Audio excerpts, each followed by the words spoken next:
For more on the forecast, let's bring in CBS News New York chief weathercaster Lonnie Quinn. Lonnie, what's this thing going to do? Okay, what it's going to do is it looks like it wants to travel parallel to the northern portion of the Gulf Coast, right?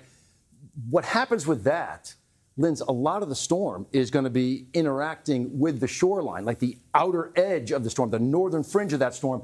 And when that happens, you get friction, and the storm is not allowed to rapidly intensify because that friction with the land sort of holds it back. So here's our current situation. All right, yep, tropical storm. You heard Lindsay talking about that. You heard Lana talking about that. We now have a tropical storm, our second tropical storm of the season, all right? And to a lot of people, even myself included, it seems like, wow, we're really sort of getting up to speed hurricane tropical storm-wise slowly, right? It seems like we're kind of behind schedule, and yet we're really not. It's just that our most recent hurricane seasons have been so much more active.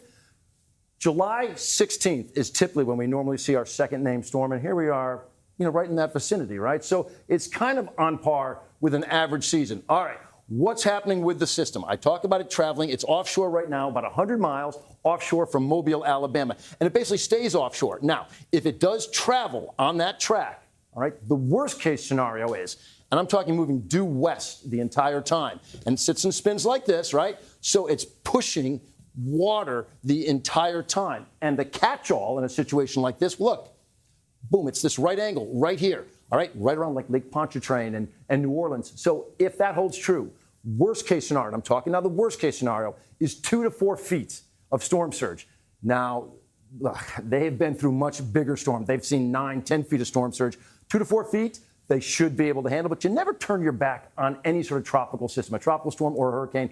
I know most people are hearing, hey, it's not a hurricane, it's a tropical storm, so we're good. Not necessarily, right? It's moving slowly right now at only 6 miles per hour.